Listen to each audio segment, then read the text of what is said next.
morning and welcome to Australia!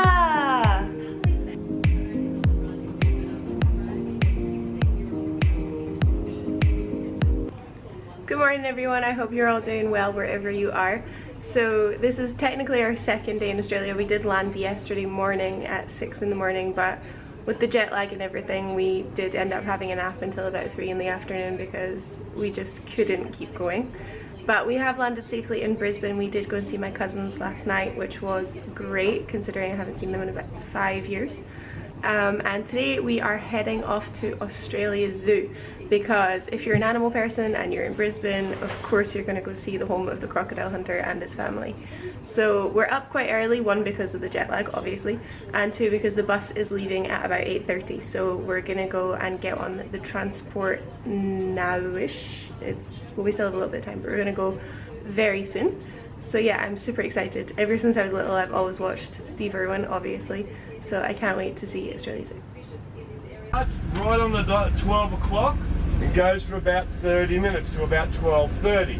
So only the buses usually can go in here. In the shade a little bit.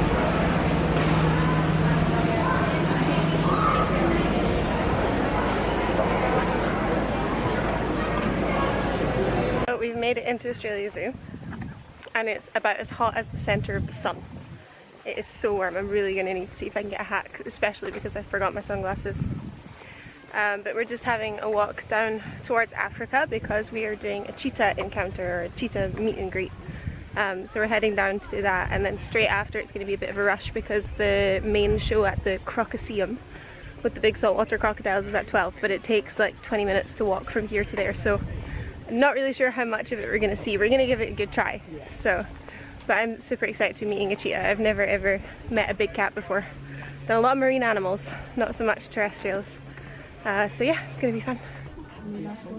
So there's our cheetah. He's waiting for us. He's huge. I'm so excited. Yeah. So come up under here for me, guys. Good boy.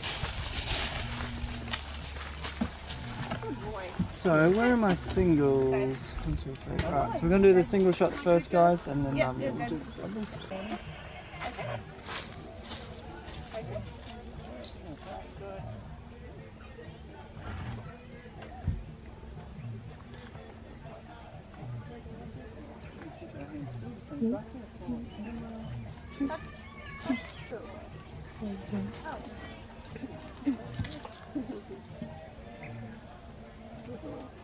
I totally wasn't expecting you guys to use a bridge with him. That's so cool.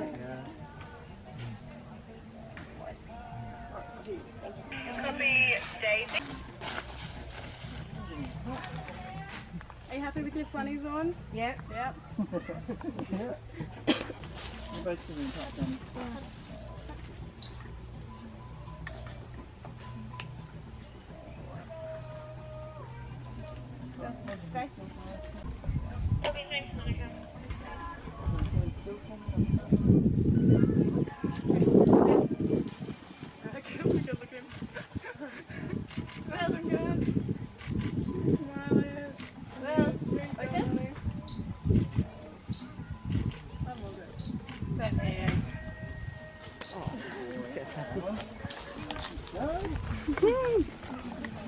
He came to us with another male, so they lived together, him and Josh.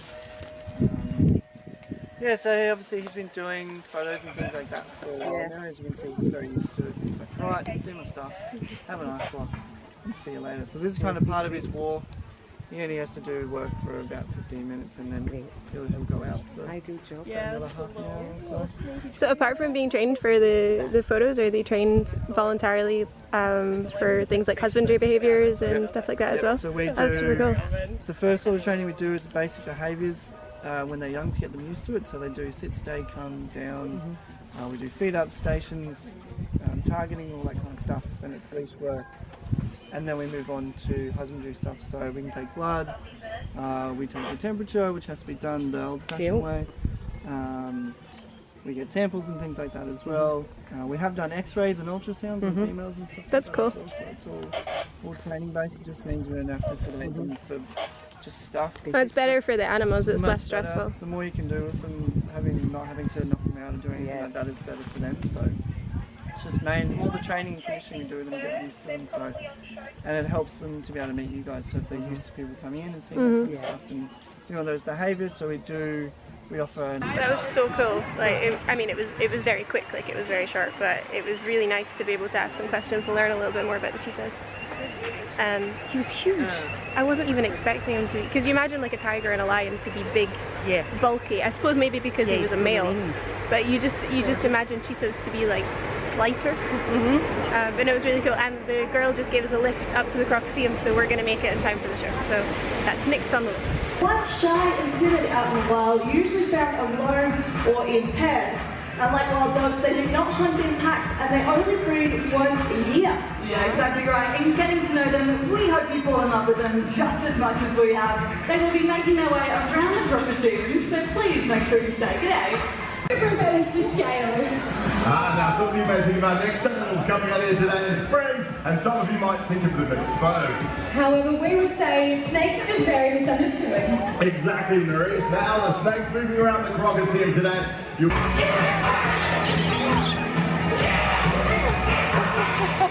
Fossil, a link to the creatures of the past. There are 27 different... About 13 feet, 350 kilos of an absolute weapon starting to make his way out. But the reason we're here today is to show you guys how easy it is to live alongside crocodiles. So all you have to do is pretty much the complete opposite of what we do today. So you notice that he's making a way out, he's not thrashing across the top of the water, he's remaining underneath the water, not blowing a bubble, not making a ripple. If this mistake you can make, he's going down into the water. Like I said, if this was deep, dark, murky water, I'd have no idea that a big crocodile is starting to get very angry at me. So Hazel's all stirred up. It's all yours, mate. Thanks, man. Go, Craig. Come on. Oh, got me close. Oh, how was that? Tip his nose to the base of his tail behind his back legs there, and you can do it in the blink of an eye. Now, they strike out of the water for a couple of reasons. One is for food, like we just showed you there, but the other one is for territory. They're extremely territorial animals, and I reckon the way we show you that today is by getting Harry, jump back in the water, splash around again. Anyone want to see Harry do something stupid again? Yeah. Go on, mate. What could possibly go wrong? Look at this.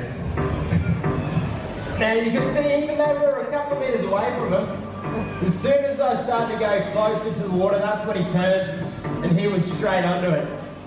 That's because that's where he knows he's dangerous.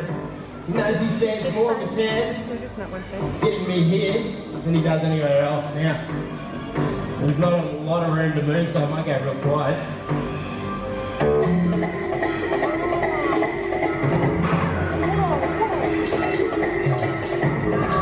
Looking straight at my feet. Oh, the chicken, mate.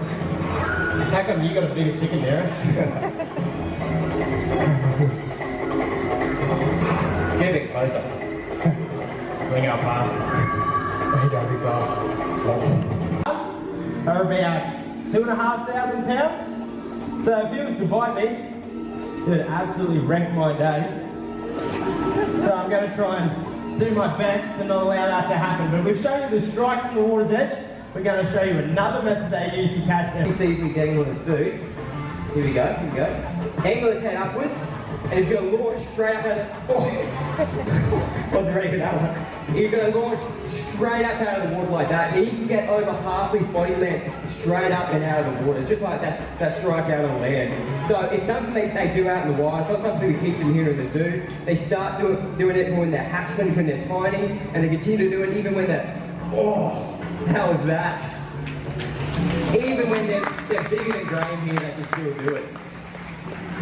Good boy. So it's something you've got to keep in mind when you're up in Northern Australia. You have to be aware. Right, we'll get about one more time to try and dispel one of the biggest myths about crocs and see if you can run fast on land. So there's the strike right to the back legs, and that is absolutely flat out for Graham, believe it or not. He's slowing down a little bit. Ending an appreciation for the important role that they play up in our northern waterways. Now, Steve up there on the big screen, he loved crocodiles, everything he had. I mean, that's no secret to anyone. But what he did was he passed that passion and that enthusiasm on to every single person that works here at the zoo today. So it's with that, I'd like to thank you for coming here to the zoo today and helping us keep Steve's dream and this planet alive. So now it's your turn, ladies and gentlemen. Get out there, live a little bit on the wild side, and always remember, Crocodile! Thanks for coming, everyone. Have a good day.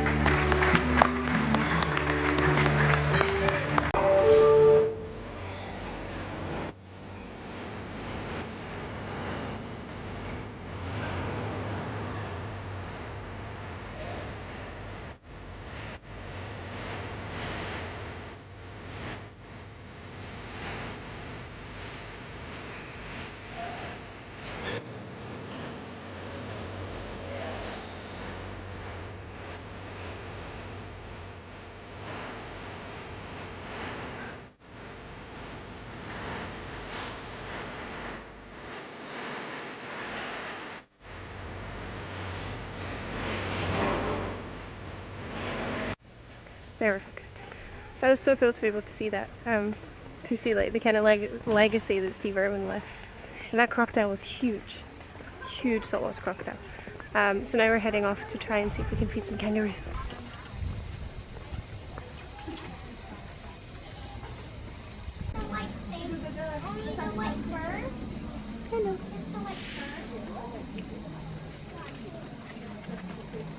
Hello. Are you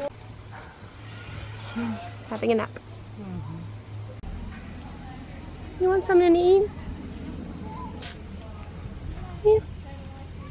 You not hungry? You too hot? No. You too hot? I have to go on the top of my shirt. Sure. You're just not looking. You don't have your eyes open. I got You want some more, baby? Yeah.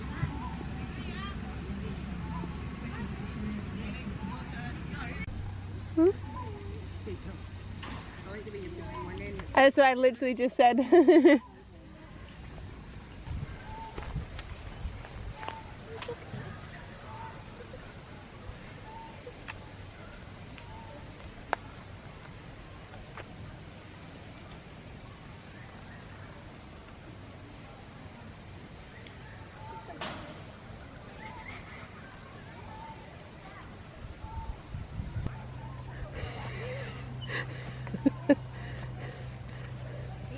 Hello.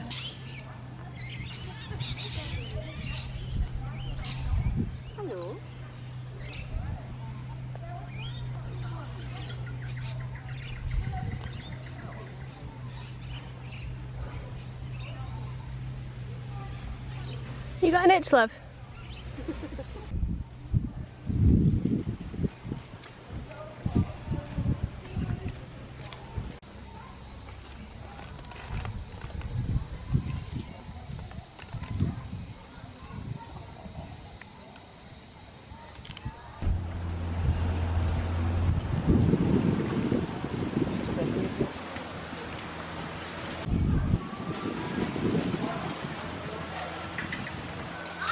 Kangaroos were so sweet. They were all so tired though. I think the heat just like knackers them. So trying to give them something to eat was kind of like, do you want some pellets? Here's some pellets. Open your mouth. There you go. But they were really gentle. Like they were really cute when they would take it from you. It was much gentler than a horse. They were like licking your hands. It was so cute. So now we're just going to stop and have a bite to eat because the tiger show is at 2 o'clock, which is in like 40 minutes. So hopefully that's going to be good.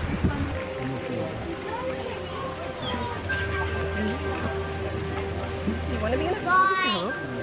Hi, I'm here too. Just waiting on the tigers. I'm sitting here when I can't see the tiger.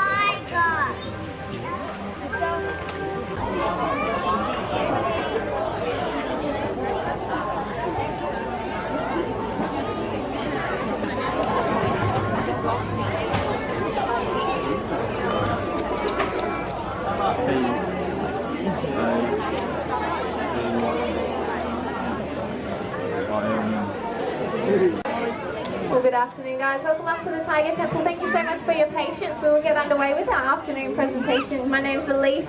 I'm joined down here by Tosh and Matt, and the confused happy ones are Reggie and Delilah. So Delilah is just checking out, making sure that Reggie doesn't have any treats that she doesn't have at all, but not too far off fully grown either. Now, natural behaviour that we can demonstrate could potentially be the cutest thing that you see all day here. It's what we call a sit-up. Now you can see Delilah doing a wonderful job and Reggie doing a wonderful job of that sit-up there as well. It's definitely one of my favourites. I think it looks exceptionally cute. Up on their hind like this to gain a little bit of extra height. You can see Delilah's head is a lot higher than it would be if she was on all fours there. And it is something that they can utilise to their advantage when it comes to investigating scents left behind by other tigers. So it is pretty milk carton. So we can use it to our advantage when we want to take a closer look at something. We're generally very tactile with them anyway and touch them all over. These two are both born here at the zoo, so we've been around them from the time that they were born, and all through that period we've been tactile with them all over their body, so they're comfortable with us touching them everywhere. But if we want to look at something in particular, if we thought they had a sore paw, or they're about a third of the size larger than females, but Sumatran tigers like these two are the smallest of the head. Delilah is the smallest tigers will get. But you can see still towers over Maddie. She's over 6 feet tall, and still a very powerful cat as well, able to take down prey 3 to 4 times her own body weight. But you can see that rise behaviour is actually, again, something that they would do naturally. Obviously it wouldn't be up against a person, it would be up against a tree. And they would scratch their claws down the bark of that tree, leaving not only visual scratch marks for the next tiger that comes along, but also scent, as they do have scent glands in their paws. So it's another way for them to mark out their territory. You've probably seen your domestic cat at home doing this on, hopefully, their scratching post and not your favourite lounge chair, but that's generally what they are trying to do. Also keeps their claws. You see she's using her tail for a little bit of balance and support there. She's rearing up on her hind legs and she's freeing up those powerful front limbs. Now this really demonstrates how much power she gets from the front half of her body. She does her tail for a bit of balance. She's able to free up those front limbs to swipe out at an opponent if she was protecting her territory or a kill she's just made, or even if she had some cubs that she was wanting to protect. That's the position she would undertake to do so. A lot of the forests in Sumatra are being taken illegally, and a lot of that illegally sourced timber does end up making its way to places like Australia in the form of furniture or computer paper, toilet paper, any timber products like that. So check where those products have come from is an easy way for him. So he gets rewarded positively if he does what we ask him to do. If he doesn't do what we ask, so at the moment Delilah's not doing what Maddie's asked her to do, so Maddie will just try and set her up again to succeed. And then when she does, she gets another little trick to do. And if you've ever had a domestic cat, these guys are very similar to your domestic cat. So they are a lot more difficult to train than a dog. They're not as eager to please, but it's achievable with your domestic cat. Good girl, Missy. She's what we call our little pocket rocket, Delilah. Delilah is able to launch up as well. Here we go, big jump, Missy. Good girl. 60 kilometres an hour. Here you go, Reg. Not Reggie though. Reggie doesn't run 60 kilometres an hour, but that's Reggie's pace. But hopefully he will still manage to haul his 116 kilos up to the top of the tree for you guys. There you go, an explosive burst of energy. Reggie is all the way to the top of that tree. He gets a nice juicy bit of steak up there, and then he lowers himself down. And you'll see cats always land on their feet. Good boy, Reggie. Really? Is it?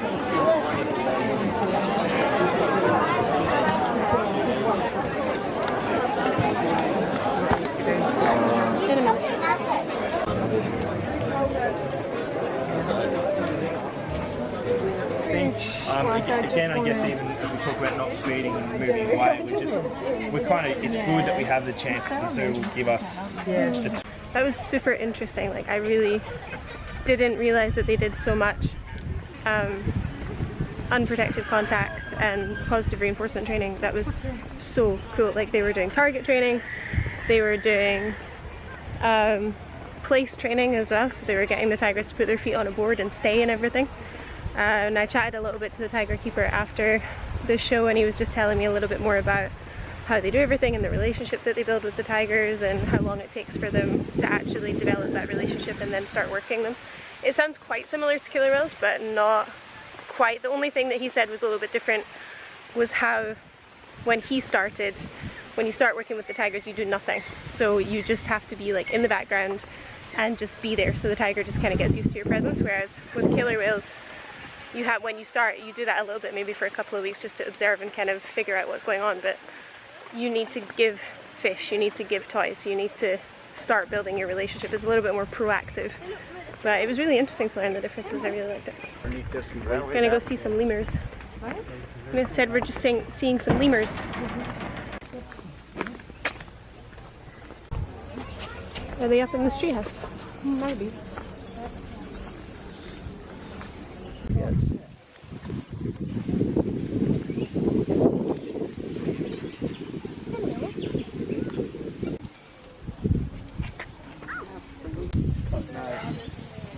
That looks so not elegant.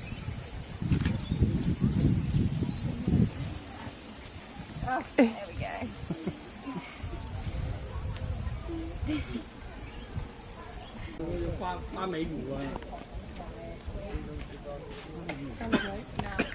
What you looking at? What you looking at? What's over there? We explored Bindi's Island. We're refueling with some sugar. And now we're heading back to the gift shop to have a look at the gift shop because I want to get quite a lot of souvenirs and also to pick up our cheetah photos. And then we don't have that much time before the bus is coming to get us, so we need to kind of quickly have a look around the rest of the zoo at the top. So that might be quite a speedy round of oh, look at that animal, look at that animal, look at that animal. So yeah. Oh, it's so warm. The only question I have for Australia Zoo is why is this not available in adult size? My mistake, it is available in adult size. So tempted. So just went and basically bought the entire gift shop. But the woman at the checkout was so lovely, the girl, she's probably about the same age as me. At the checkout was so lovely, she spotted Skyla's necklace and started asking me about where it was from, so I told her I was an orca trainer, and we just had a really nice conversation. It's always so lovely when you say that to someone and then they have a good positive reaction. It's just so much nicer. So I did tell her to come over and follow me on Instagram, so if she's wandered on over to my YouTube, hi! Welcome! And you were lovely and thank you for your incredible service. So yeah, we don't have an awful lot of time left, so we're just going to head out and see what kind of animals we still have to see. Platypuses? Platypuses, before heading back on to the bus.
by choice. It's because we booked the transfers through a tour, and that's the time that they have for the thing, because it takes an hour to get back to Brisbane, just over an hour to get back to Brisbane, so that's why we're getting picked up quite early, but we could easily have stayed so much longer. Really like it. So yeah, now just an hour on the bus and then we're back.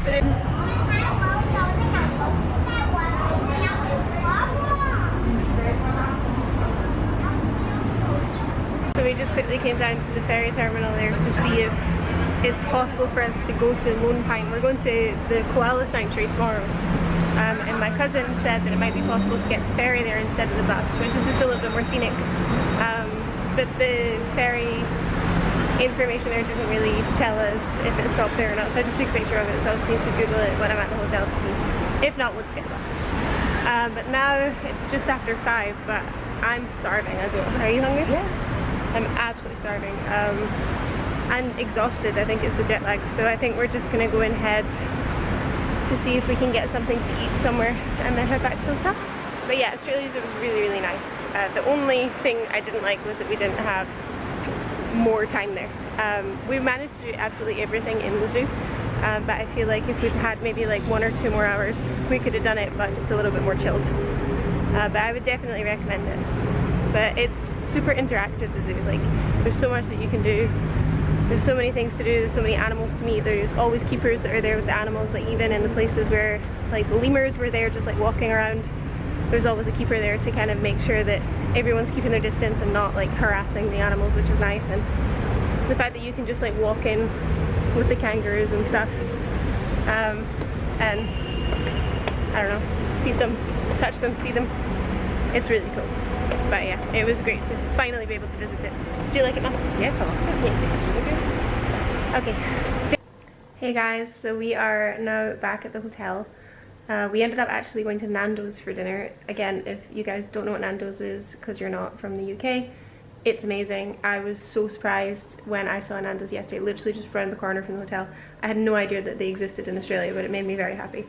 Yeah, so we just had that for dinner, and now we're back, and we're gonna have a little bit more of a chilled evening. 1, because we're still very jet lagged, and 2, I'd like to maybe try and get this vlog edited and maybe do like another chapter edit of the book or something. But before I do that, I did think that maybe I would show you guys what I got at the gift shop in Australia Zoo. So first of all, I did buy this little like bag, because obviously they don't sell plastic bags. So this was just $3, so I thought I would get it because I'd probably more than likely use it again. So yeah, one of the massive messages from the zoo was their conservation message. It was very impressive. So I got myself this hat, because I wanted a cap from Australia Zoo anyway, but I actually didn't bring myself a hat to Australia, which in hindsight was a little bit stupid considering it's as hot as the center of the sun here. So this is definitely going to come in useful. There was one in black that said, oh, what was it? It was something about conservation or animal something, I don't know. And I thought the black would look better, but actually this looked really good on, so I got that. I got several different sets of magnets to bring back as presents for people. Maybe I shouldn't show this on the vlog because maybe they probably won't watch it. But I thought this one was super cute. It's like a little cartoon. Will it focus? Is this focusing? There we go. A little cartoon magnet of Steve Irwin with all his animals, which I thought was super cute. This was clearly one of the favourites in the gift shop because there were not a lot left. And I got myself this one as well, just because I thought it was really pretty, and it's glittery, which you can't see very well there.